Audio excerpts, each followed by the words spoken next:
So you got an accounting firm, but you're thinking about adding in like other types of services. Can certainly be a big driver of profit, but is not without its risks. Check out this question I got from a viewer. I'm struggling with integrating the wealth management by our CFP with our tax and advisory business. They should be closely tied together and we're still not there. We need help to bring these two disciplines together.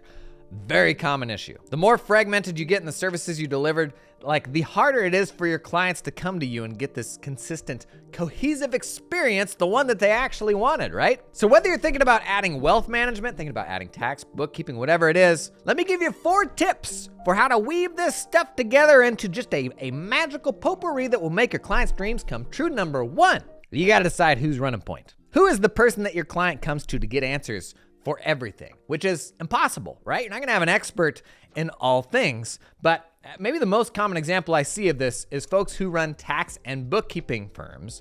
Do you send the client to the tax pro, or do you send the client to the bookkeeper, or do you add a third person that doesn't know either of those things, and then they just kind of become the go-between? No client's gonna be excited about calling you and then having to get transferred to the tax department. Oh, that's a tax question. Let me transfer you to Mike. Mike, Steve's got a tax question. It's not a good look. You don't want to be perceived as like enterprise customer support sort of thing. We're small firms. It's supposed to be personalized. And the more stuff you add, the worse this gets. In fact, the person asking this question, wealth management plus tax. I know some firms that do that and bookkeeping, even some firms doing legal. So how do you manage all that? At the end of the day, there has to be a single person that is the advocate for that client in your firm. Call them the client service coordinator, the client manager, their account rep, whatever you want to call it. There needs to be a single person whose job that is. And their job is both internal and external, client facing. It's the one person your client can come to and they know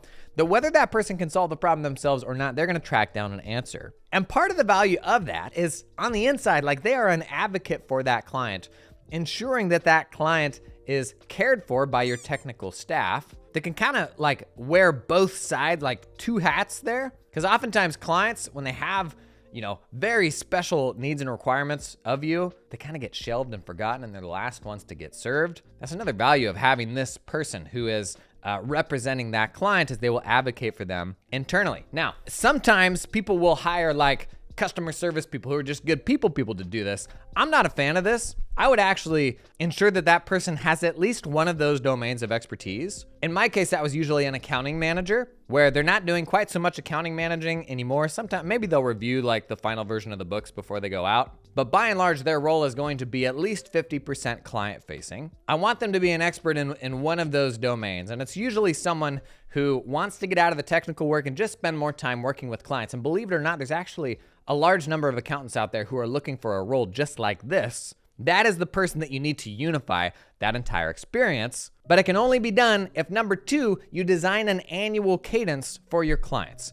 So what are the things that happen in January, February, March, April, from a tax standpoint, from a wealth management standpoint, from a bookkeeping standpoint, anything that you do for them? What I like to do is I organize these clients into cohorts. So kind of put them into buckets. And you might have 2 buckets in your firm, you might have 20 buckets in your firm.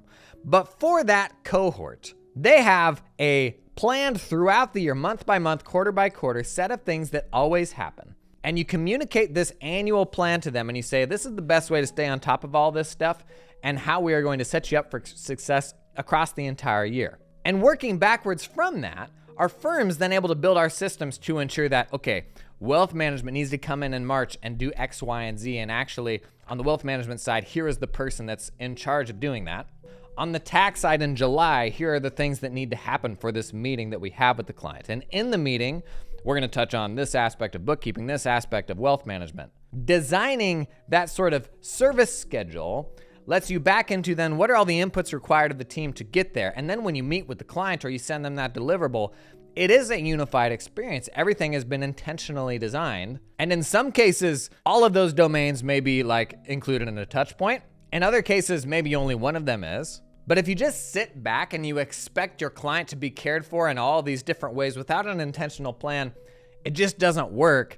And worst case, it's actually usually client-led by their questions and their prodding rather than feeling proactive. Now, number 3, this can be really exciting. In fact, maybe you haven't considered this before you watch this video, but man, layering in other stuff like wealth management to a tax firm can be super, super profitable. But the way to test it out, the way to like validate your assumptions that, oh, if my bookkeeping firm adds tax, we're gonna add way more clients because they can get it all in one place. Or if my tax firm adds wealth management, that's way easier money to make. Clients will be happy to bring their money to us because they love what we do for tax work. You're gonna come into that with a set of assumptions that need to be tested before you go in and do like an equity marriage with some other group, like rolling up another group or putting a bunch of investment into, you developing tax expertise for the first time. Yikers, that takes a long time. You don't wanna get to the end of that and find out, oh no, this actually isn't helping us add any clients. And so start with a very small reversible version of this. Most of the benefits we perceive from doing this can still be gained by it not being an in-house service. So if you have other advisors that you work with that you enjoy, or even another group that you're talking about doing an acquisition with, do the non-acquisition version of it first and see if it actually works. You'll test those assumptions to ensure that they actually deliver on what you think they can, and you're gonna learn a whole lot more about the people along the way, because where these fall apart is when the stakeholders aren't in alignment. And the last thing I want as a business owner is a whole bunch more partners to answer to. That's why I went out and did this thing on my own, so I didn't have to answer to a whole bunch of other people, right? So as exciting as it is, consider, is there a reversible version of this that we could do on a trial basis to ensure that it does what we want it to do? Last one, number 4, this is where it gets really juicy.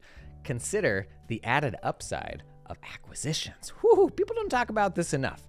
If I have nailed the tax plus wealth management thing, or the tax plus bookkeeping, or even bookkeeping plus wealth management, or all three, you can't do all three. Then if you look at the marketplace for tax firms, bookkeeping firms, wealth management firms, imagine buying that and then layering in the other stuff. That is a massive arbitrage opportunity. The notion that I'm only paying for tax work, but then adding in wealth management work, the ROI on that acquisition is unbelievable. In fact, that's kind of the investment thesis behind a lot of roll-ups right now, is you can pull all of these clients in, layer in a bunch more services, and even if half of them leave because you doubled prices or something like that, then you're still fine. Now, that's a bummer way to do it, but if you find good alignment, it's a great opportunity. Now, in my case, when we went down this path, I'm glad we did it in a reversible way, because what we actually found as a tax firm thinking about getting into wealth management is that the best wealth management clients were retirement or near retirement clients that were sitting on a bunch of money.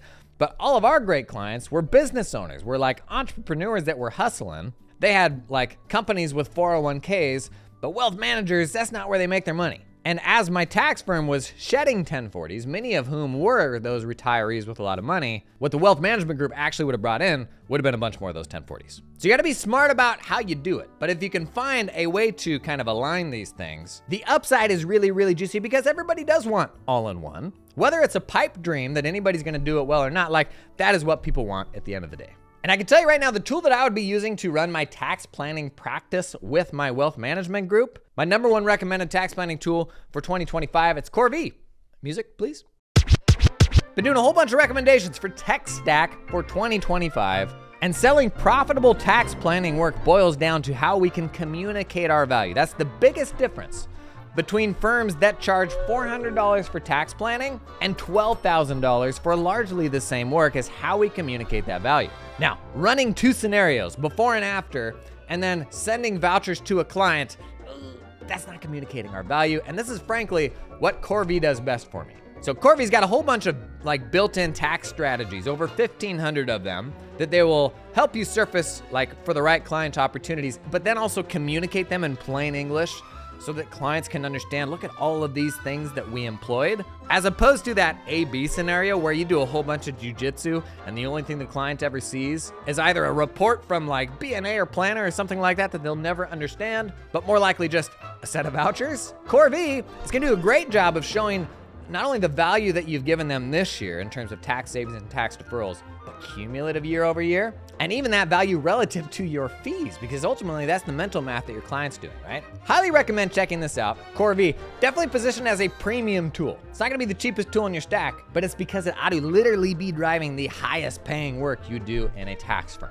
Check that one out, link down in the video description. Thanks for hanging today. You got any questions for me? We got a little like a video and audio intake thing down in the video description. Shoot me a voice memo, anything else. And I'll link you this Q&A playlist somewhere. A bunch of smart questions we've gotten from viewers that have led to really good discussions to make running a firm better than ever, baby. Woo-woo!